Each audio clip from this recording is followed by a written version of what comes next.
नमस्कार, जय शिवराय. मी सचिन मारुती वाळ.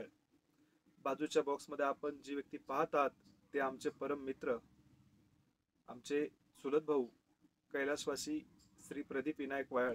30 नोव्हेंबर 2024 रोजी कैलासवासी श्री प्रदीप विनायक वायाळ टाकेवाडी गावातील एक युवा तरुण जे चाकण MIDC मध्ये एका खाजगी कंपनीमध्ये कार्यरत होते. त्यांचे कामावरून सुट्टी झाल्यानंतर घरी जात असताना अचानक हृदयविकाराच्या तीव्र झटक्याने दुःखद निधन झाले. वय वर्ष फक्त 40. परिवाराला झालेल्या दुःखातून सावरणं फार कठीण.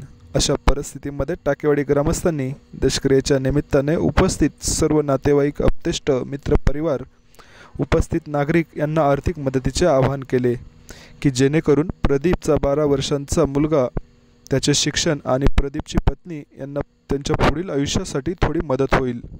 टाकेवाडी ग्रामस्थांनी केलेल्या मदतीच्या आव्हानाला प्रतिसाद देत सर्व स्तरातील मान्यवर मंडळींनी, त्यामध्ये कैलासवासी प्रदीपच्या सासरवडीच्या पाहुण्यांचा सुद्धा मुलाचा सहभाग आहे, असे मिळून जवळपास 2,45,000 रुपये रक्कम, तर कैलासवासी प्रदीप बरोबर शिक्षण घेणाऱ्या त्याच्या मित्रमंडळींनी हुतात्मा बाबू गेनू विद्यालय म्हाळुंगे पडवळ येथे 1999-2000 या कालावधीमध्ये 10वीला प्रदीप बरोबर शिक्षण घेतलेल्या विद्यार्थ्यांनी 55,000 रुपये किमतीची FD करून देत प्रदीपच्या मुलाच्या शिक्षणासाठी एक छोटासा हातभार लावण्याचा प्रयत्न केला आहे.